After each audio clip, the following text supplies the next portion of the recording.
प्रणाम। ओम नमः शिवाय। एक प्रश्न आया है, वो ये है कि मैं सबकी सहायता करता हूं, सारे रिश्ते नातों को निभाता हूं और मैं ये सोचता हूं कि सब मेरे होंगे, लेकिन कभी कोई मेरी सहायता नहीं करता। इसलिए मुझे कभी कभी प्रकृति पर और ईश्वर के न्याय पर भी संदेह होने लगता है। तो ऐसे में क्या करना चाहिए?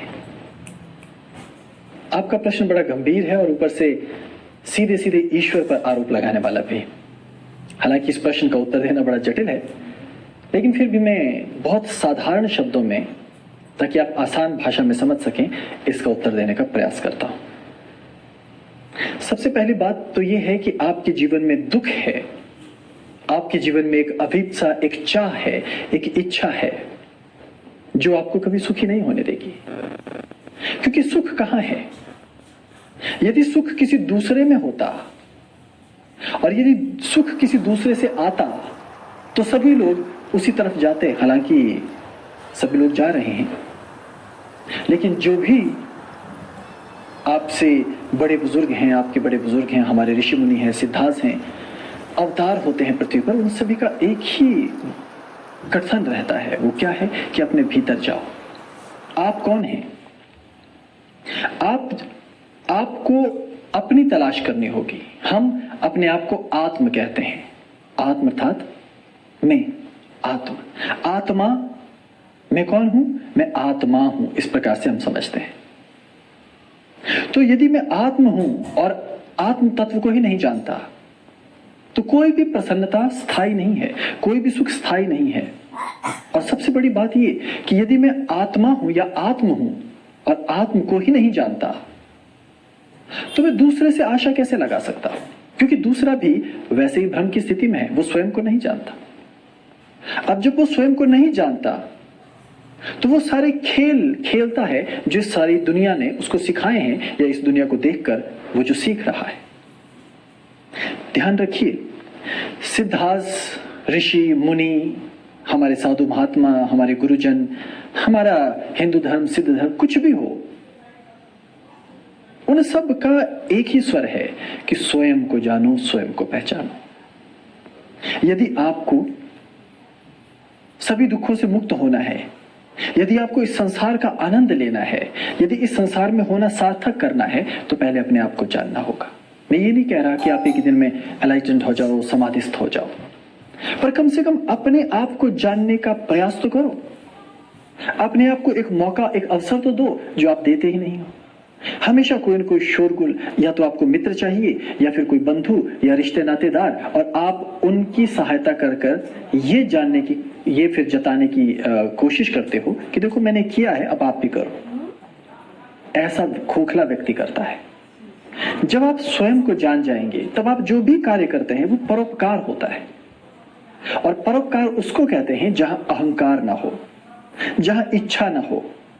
और जो व्यक्ति परोपकार की भावना से कार्य करता है तब प्रकृति उसको वापस देती है, स्वतः ये स्वभाव है। लेकिन जब आप अहंकार की पूर्ति के लिए कुछ करते हैं कि देखो मैंने अपने रिश्तेदार की मदद की है किसी स्वार्थ के कारण, तो सभी को वो अहंकार दिखाई देता है। जाने अनजाने वो ताड़ जाते हैं। ये प्रकृति की व्यवस्था ही ऐसी है। और जब आप इस तरह से कोई कृत्य या कार्य करोगे तो वो बदले में आपको दुख देगा। आपको ये अवश्य लगता है कि जब आप अपने रिश्ते नातेदारों की, मित्रों की, सबकी सहायता करते हो, आप तो सहायता कर रहे हो, लेकिन उस सहायता में विनम्रता की कमी है, उस सहायता में अहंकार भाव लिप्त है। तो आप कहेंगे कि यदि अहंकार भाव बिल्कुल नहीं होगा तो मैं किसी की सहायता करूंगा ही क्यों, और क्या औचित्य है? इसीलिए मैंने कहा कि आपको आत्म तत्व को जानने की जरूरत है, अपने आप को जानने की जरूरत है। आप जब अपने आप को जानने लगते हैं तो एक भाव बड़ा गहन और प्रगाढ़ होता है, या उचित शब्द रहेगा कि वो सहज उपजने लगता है, और उस भाव को कहा जाता है प्रेम। ये प्रेम कोई आकर्षण नहीं है, ये प्रेम कोई श्रृंगार नहीं है, ये प्रेम कोई अभिप्सा या चाह नहीं है। ये प्रेम है बस अस्तित्व में हो जाना। ये प्रेम है आपके अपने हृदय के किवाड़ों का खुल जाना। और इस जीवन की सबसे बड़ी क्रांति यदि कोई है तो वह है प्रेम का इस प्रकार से उपजना, इस प्रकार से प्रकट हो जाना। तब धर्मों की दीवारें टूटने लगती है, तब द्वेष की दीवारें टूटने लगती हैं, तब कुछ नया अद्भुत प्रकट होने लगता है। इसीलिए सारे अवतार, सारे सिद्ध, सारे ऋषि मुनि महात्मा गण एक स्वर में भक्ति और प्रेम का गुणगान करते हैं। और आप जो भी जीवन में करते हैं उसमें दो गलतियां हैं। पहली गलती ये कि आप आत्म तत्व को नहीं जानते। जिस दिन आप स्वयं को जानने लगेंगे आप प्रकाशित होने लगेंगे, और जब आप अंदर से भरे हुए होंगे तो आपका डर समाप्त हो जाएगा कि मुसीबत में आपकी सहायता कोई करेगा या नहीं करेगा। और तब आप दूसरे से सहायता की अपेक्षा नहीं करते। आत्म भाव को प्राप्त होते ही क्या होता है, जो जो आप अपने आप को जानने लगते हैं आप किसी दूसरे पर अधिक कार्य नहीं करते।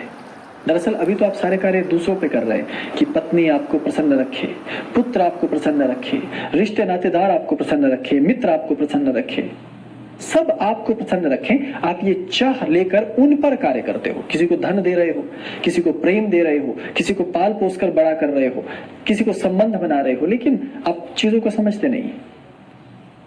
क्यों? क्योंकि आप प्रयास कर रहे हो लेकिन दूसरा प्रयास नहीं कर रहा। और रिश्ते नातेदारों को, इन सबको क्या कहा जाता है? संबंधी। संबंधी का अर्थ क्या हुआ? संबंध, यानी बराबर बंधन। आप अपनी तरफ से यदि बंधन रखो भी तो सामने वाला उसको नहीं समझता, तो वो संबंध कहां से हुआ? इसलिए यदि इस युग में, इस समय आपको संबंध रखने हैं तो एक तरफा रखने होंगे, और एक तरफा आप तभी रख पाएंगे जब आप में सहज प्रेम की भावना होगी। और प्रेम ऐसा रस है कि सामने वाला उसे बिना शब्दों में कहे ही पहचान जाता है। और प्रेम ही वो उपाय है जिसे सब आपकी ओर खींचे चले जाते हैं। हाँ, मैं जानता हूं आप क्या कहना चाहते हैं, यही कि मैं तो प्रेम करता हूं, वो नहीं करेंगे। जिस दिन आप प्रेम करोगे उस दिन आप ये सवाल ही नहीं उठा सकते, क्योंकि प्रेम बस प्रेम होता है। उस दिन स्वतः सब परिवर्तन होने लगता है। इसलिए मैं कहता हूं पहले आत्म तत्व को जानो, और जब आत्म तत्व को आप जानते हैं तो आप दूसरों को मजबूत करने की अपेक्षा स्वयं को मजबूत करते हो। दूसरों को धन देने की अपेक्षा, दूसरों को प्रेम देने की अपेक्षा, दूसरों से उम्मीद रखने की अपेक्षा, दूसरों से आशा बंधाने की अपेक्षा स्वयं से ही ये सारी उम्मीदें रखते हो। और आप करते मैं, जब मैं स्वयं अपना ही नहीं हूं, अभी किसी और का भला कैसे हो सकता? जब मैं अपना ही कल्याण अभी नहीं कर रहा तो वो मेरे स्वभाव में ही नहीं है कि मैं किसी का कल्याण करूं। मैं कल्याण करने या दूसरे की सहायता करने की केवल अभिनयात्मक शैली है, वो मेरी केवल अभिनय कर रहा हूं। उसको आप नाटक कह सकते हैं, या व्यापार है वो लेन देन, कि मैं व्यापार करने के लिए, संबंध बनाने के लिए ये सब नौटंकी कर रहा हूं। इसलिए अध्यात्म बड़ा जरूरी है। इसलिए गुरुकुल में, प्राचीन भारत में ही बाल्यावस्था से बच्चों को गुरुकुल में पढ़ाया जाता था। क्यों? ताकि ये भाव प्रगाढ़ हो जाए कि मैं कौन हूं।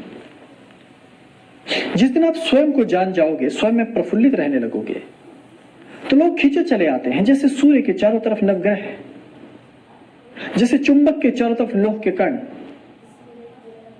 बस आपको अस्तित्व के लिए खुला होना है, निष्कपट निश्चल होना है, तो आपकी तरफ सच्चे लोग आएंगे। लेकिन इसका अर्थ ये नहीं है कि बुरे लोग फिर आएंगे नहीं या आपको वो हानि नहीं पहुंचाएंगे। बड़े बड़े संत महात्मा, ऋषि मुनि, संत गुरुजन निरंतर अच्छी बातें करते हैं, तब भी लोग उनको गालियां दे रहे हैं, आप शब्द कह रहे हैं, क्योंकि ये एक वर्ग है जो रहेगा ही, जिनको हम मलेच्छ कहते हैं। शास्त्र उनको मलेच्छ कहता है। मलेच्छ मतलब मल इच्छ, बुरी इच्छाओं से भरे हुए।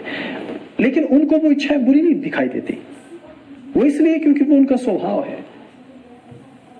लेकिन फिर भी यदि मलेच्छों का स्वभाव वो है तो आप भी तो अपने आप में उज्जवल ऋषि मुनियों की संतानें हैं। आपके पास भी तो उज्जवल मस्तिष्क है, प्राण है, वायु है, शक्ति है, सौंदर्य है, भीतर का सौंदर्य। हमारा कोई रिश्तेदार नहीं, दूर का होगा कोई। और सफलता की क्या परिभाषा है? बाहर की तमाम सफलताएं खोखली हैं, और बाहर की सारी सफलताओं को आप कुछ ही दिनों में प्राप्त कर सकते हैं। कि व्यापार कैसे सेटल करना है आपको, एजुकेशन कैसे लेनी। अगर आप आज भी पढ़ाई करना चाहते हैं तो जाके एडमिशन ले लीजिए। कोई भी उम्र हो, आप पढ़ाई तो कर ही सकते हैं, और किसी भी तरह की पढ़ाई कर सकते हैं और आगे बढ़ सकते हैं। आप अपने आप को भीतर जानने के लिए मुड़ जाओ। मैं पहली बात कहता हूं, खुद को जानो। और कठोर वचन है, सबको भाड़ में जाने दो।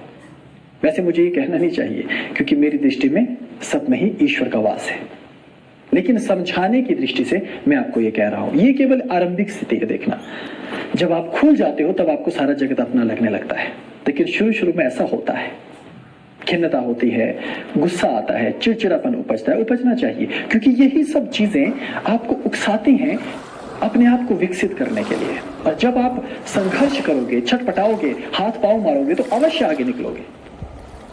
इसलिए घबराओ मत। ऐसा मत सोचो कि आप पापी हो, ऐसा मत सोचो कि ये सब आपके साथ क्यों हो रहा है। ये एक सहज प्रणाली है, प्रक्रिया है। इसलिए अपने ऊपर ध्यान दो तो ये होने लगेगा। अब आप पूछेंगे कि आपने तो बड़े आसानी से कह दिया अपने ऊपर ध्यान दो, क्या ध्यान देंगे हम? अपने ऊपर ध्यान देने का तात्पर्य है कि किसी गुरु से कोई मंत्र दीक्षा ले लो। सबसे आसान, जिसको मूर्ख भी कर सकते हैं, वो है मंत्र। किसी चमत्कार के लिए मंत्र नहीं, अपने आप को शांत और सुव्यवस्थित रखने के लिए। मंत्र के बाद है प्राणायाम और ध्यान, फिर थोड़ा योगासन कीजिए, प्राणायाम और ध्यान कीजिए, फिर आता है आंशिक रूप से त्राटक एकाग्रता का अभ्यास, और उसके बाद आता है पॉजिटिव सकारात्मकता का चिंतन।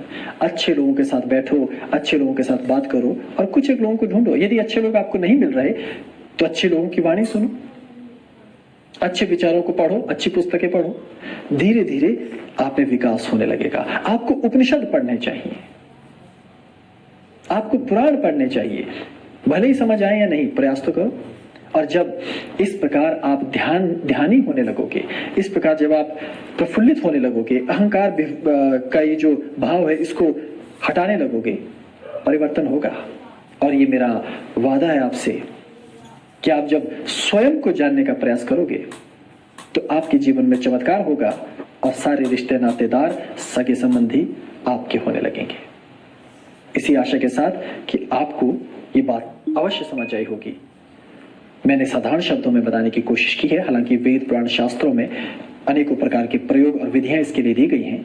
मैं फिलहाल उसमें आपको नहीं उलझा रहा, पहले साधारण से सूत्र को अपने जीवन में उतारने के लिए कह रहा हूं। यदि कोई त्रुटि हुई हो तो क्षमा, मेरा प्रेम स्वीकार कीजिए।